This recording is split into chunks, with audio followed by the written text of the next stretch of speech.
Assalamu alaykum qadirdan vatandaşlarım, yaxşımıslar.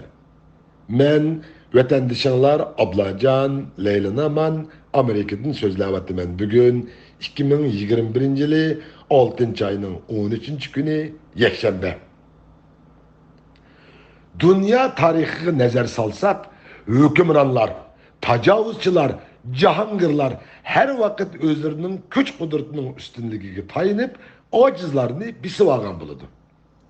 Lekin her vakit müstemlike aslında horlangan milletler birleşip, ittifaklaşıp, kan töküp, küreş kılıp ve etrafındaki hak ve hakikatini qoğduğucu adalet söygüsü boğan kişilerinin yardımına tayinip, aşı küşlük düşmeni üstüden galip gelip, hür, azat ve müstakil yaşaş imtiyazlarına erişken buludu. Bir milletning erkin ve hür yaşaş gayesi üstüge kurulgan müstakil devleti boğandıla bundak milletler hakiki ma'nodin hür ve azat yaşaş arzusunu kapalatga ega qila olgan bo'ladi. Kuchlik dushmaniga bo'ysunish ve baş egish orqali kurash qilib qon to'kishdan bosh tortgan har qanday bir millet, gerçi bir millet üstünde erkin yaşaganda görünsümü, lekin ular tedrici halda aşı müstemlikçi hükümranlarının yoşurun ve aşkarı elip bargan ırkı yoktış siyasının kurbanı aylanıp asta bir millet üstünde dünya sahnesinden yok olup gitişidir ya ki müstemlikçi sınıf tarafından çıraylık körgezmeler ve muzeumlarga tizip koyulduğun asara etiklerge aylanıp gelişidir halas. Demek, her kandak bir millet fakat ve fakatla milli gururga ve hemme ortak itiraf kılıdığan ve mutlak boysunduğan bir güçlük umumi milletinin ideolojisiga tayinıpla mevcutluğunu saklap kalalaydı. Hakiki ma'nodin müstakillik, hürlük ve azatlık için kan töküp can berişten baş tartmagan ve bu yolluk kürüşü için ortak bir maksatda ittifaklaşalıgan milletlerle öz milleti ve taşki dünyanın himayesiga erişeleydi.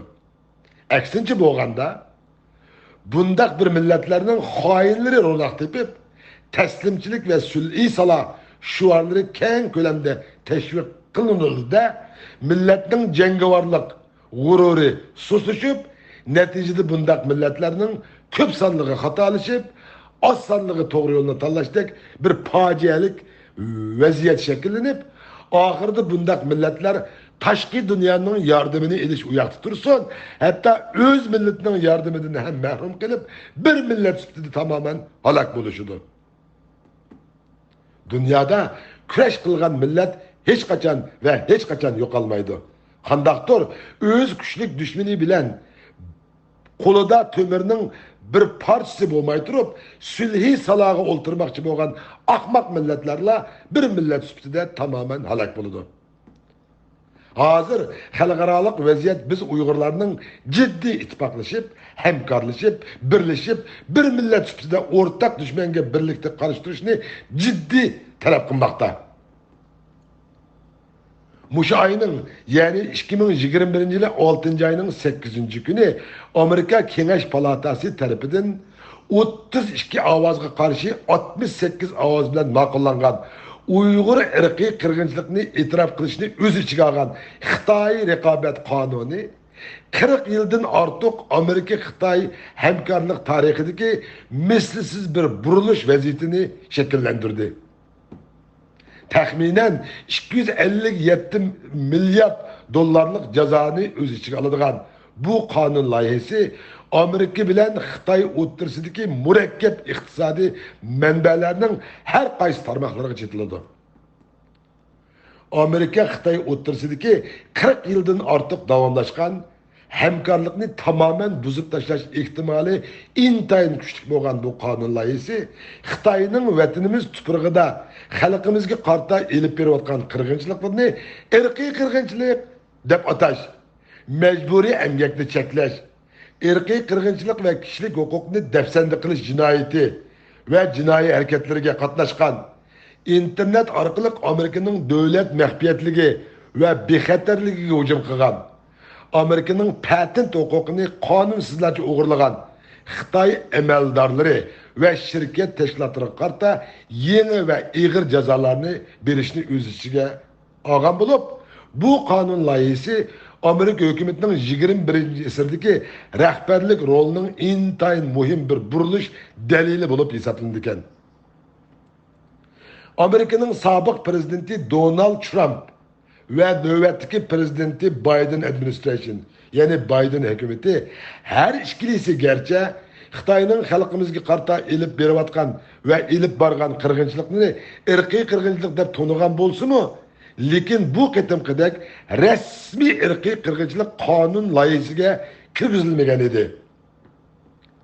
Bu irqiy qirg'inchilik degan qonuniy atalg'uning tunji qitim Amerika qonun loyihasida tilga ilinishidir.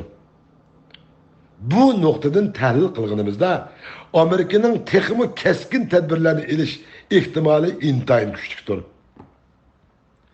Bu kanun layihəsinin resmi kanunga ayrılış için Amerika Avam Palatasının mı muşunun okşaş bir kanun layihəsini maqullışı, ondan Prezident Biden efendinin bu kanun layihəsine imza koyuş gerek. Mezkur kanun layihəsi avazga koyuluşunun aldıda Kengeş Palatası azası Chuck Schumer efendim söz edip, eğer Amerika hiç qandaq hareket ve iş ilip barmay jim tursa, o halda onun bütkül dünyaya yürgüzdiğen super power, yani dünyaya hükümranlık kılış gücünün acizliğinin delilidir dep iniq görsetti. Demek Uygur ve Uygurlar meselesinin xalqaradaki orni terakki qilib, dünyaya kimning hükümranlık kıldığanlıqdek intayin güçlük bir imtihanga sebepçi buluvatmakta.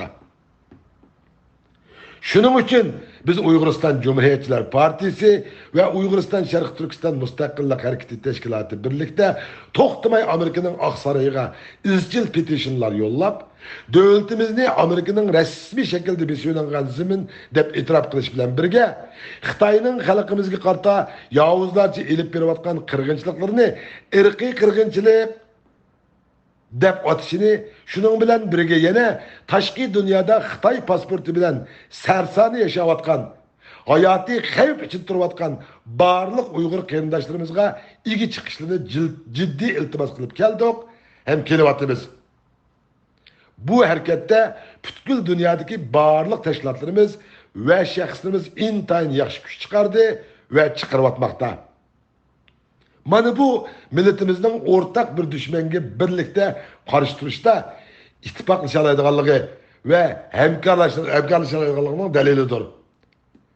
Biz bugünkidek Uygur meselesi dünyani zilzilaga keltirayotgan Xitayning yovuzligi, saxtipazligi, hilegerligi bütkül dunyoga oshkorlangan mushundaq o'ngishliq imtiyozlardan unumli foydalanib, birlashib, ittifaqlashib bir ovozda o'tirg'i chiqolmay, yanil ilgirgidek chechilang'iliq, ittifoqsizlik, menmenchilik, shaxsiyatchilik bilan tashqi dunyodagi dava ve inqiloblarimizni davomlashtirmoqchi bo'lsak, u holda biz yaqin kelgusida tashqi dunyoning ta'siri hamda besimiga uchrab, o'z ichidan parchalanib halok bo'ladigan bu chirib xo'ragan yovuzlikqa yuzlangan hokimiyatdan vatanimiz ve tuprog'imizni tartib ilib, hür, azod, mustaqil davlatimizni asliga keltirishga yana bir qitim kechikib qolgan bo'lamiz.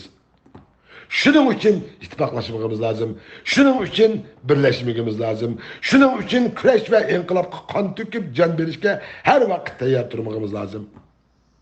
Vatan fakat kan bilen yoğrulgan topraktan şekillenidir. Kan töküşten baş tartış, can berişten korkuş bir milletini kulluk eylep barıdır. Onun için biz xalqaralık vaziyetlerine uygun halda Uygur müstakillik armiyası kurup ve onu güçlendirip kurallandırıp, növbetdeki xalqaro siyasi vaziyetlerge göre ciddi tayyorlikka o'tmagimiz.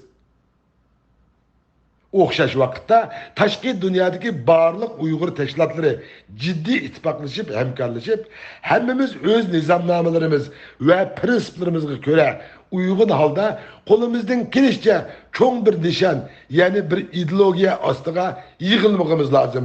u bo'lsa-mu bu vatan mening vatanim. Mendan boshqa hech qanday bir kuch, hech qanday bir sinf, hech qanday bir guruh va hech qanday bir hokimiyatning hukmronlik qilishiga mutlaq ruxsat yo'q degan partiyamizning yuksak ideologiyasidir. Ko'pchilikka rahmat.